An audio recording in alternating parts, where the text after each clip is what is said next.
All right, y'all.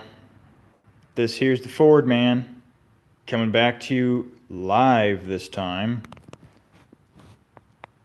Normally, I just record these offline and then upload them later, and blah, blah, blah, etc., etc. Well, today I decided I'm going to do an air filter comparison video.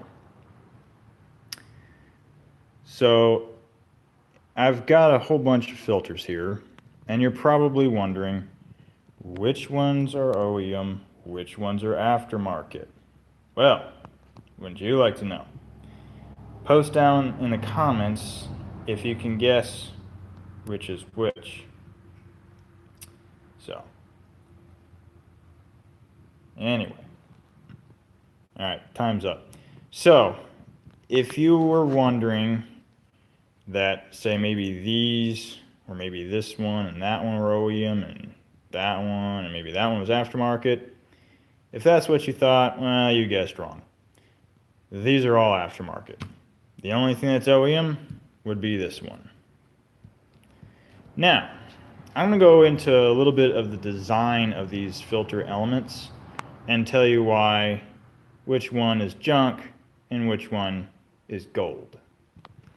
So, right away, you'll notice the aftermarket has a metal mesh around the filter, right? Why does it need that? Like, what's the point? Well, I'll get to that in a minute. And then some of the aftermarkets actually come with pre-cleaners already on them. You don't even have to buy it separate. Generally, with the OEMs, you pretty much do. So, this right here is a very popular filter for the 19 horse Briggs Intex. You'll see this a lot on the smaller horsepower engines like the 13s and whatnot. You'll see these little skinnier ones, so you can see it's shorter. And this would be, well, that would be for the 13. Well, actually, some of those have smaller ones, but either way, that's for the less than 19 horsers. This one right here is the oval filter, not the oval office, but the oval filter. Has its own designation here. Okay, keep up with me. Anyway, this filter is generally found on Briggs Professional Series engines or Briggs Platinum Series if it's on a Craftsman tractor, whatever, it's the same engine.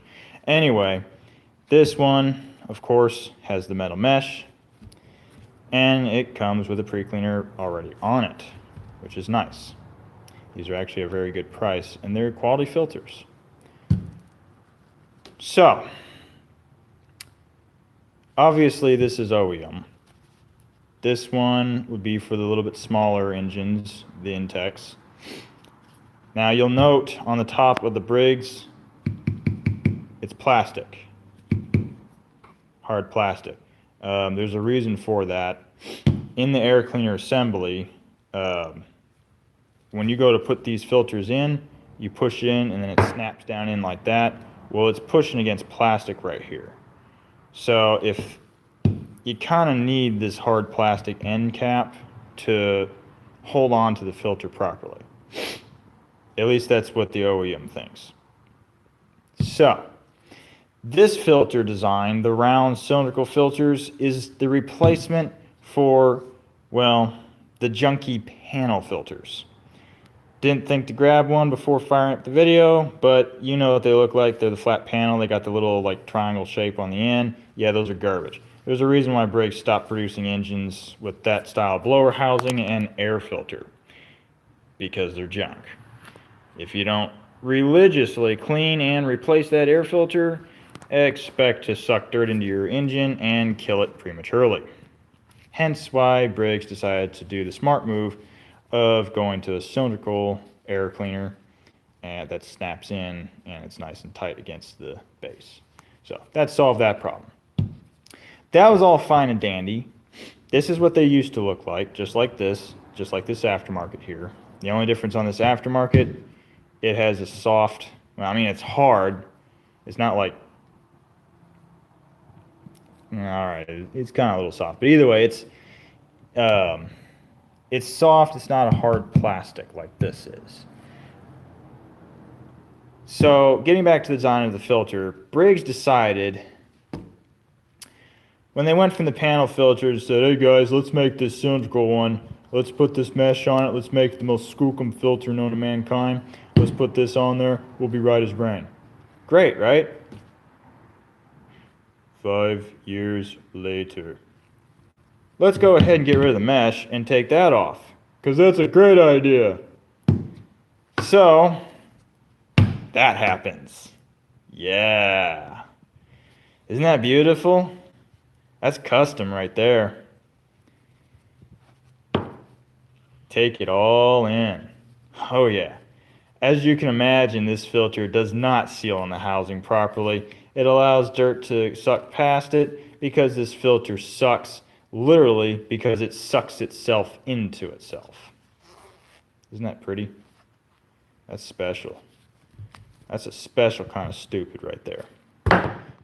So yeah, screw the OEM because they're just idiots and they have to make something stupid.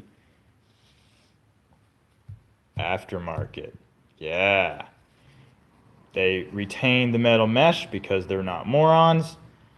They even give you the pre-cleaner already, so you don't have to buy that extra.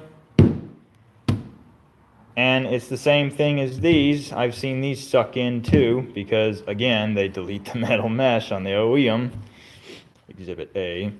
And yeah, so this is just yet another example of Briggs cutting corners on their engines, which to be honest is not really surprising, but you know, whatever. And yeah, so that's the air filter comparison. The difference between Briggs and Stratton's, well, subpar design that they're trying to, yeah, anyway. And then the aftermarket's, you know, saying, you guys are morons, we're just going to keep making it the way we know, makes more sense. And yeah, so that's the comparison, at least between those two style engines. Don't even get me started on all the stuff that all different manufacturers do shortcuts on. And don't get me started on MTD's Chinese engine they shove into their cheap tractors. Oh my God. Anyway, yeah, generally when those come in, they never leave. You know, they never leave running. Why? Because it's some major internal issue. Man, I got started on it. Anyway, so there you go. The difference between OEM junk Briggs, let's get that out of here because that's just, yeah, and the awesome, cheaper, and higher quality aftermarket. And these filters are made by Rotary, hence why we're on this little placemat. I like their stuff, their blades, filters, all their stuff. I sell all that stuff every day, all day long. It's great stuff. I put it in my own equipment too. Love it. So, all right, y'all. I just figured I'd make a video that would showcase the BS that B&S is trying to force shovel down our faces, and give yourself a little bit of warning if you want that Intech, that little Intech that could, to keep on chucking away.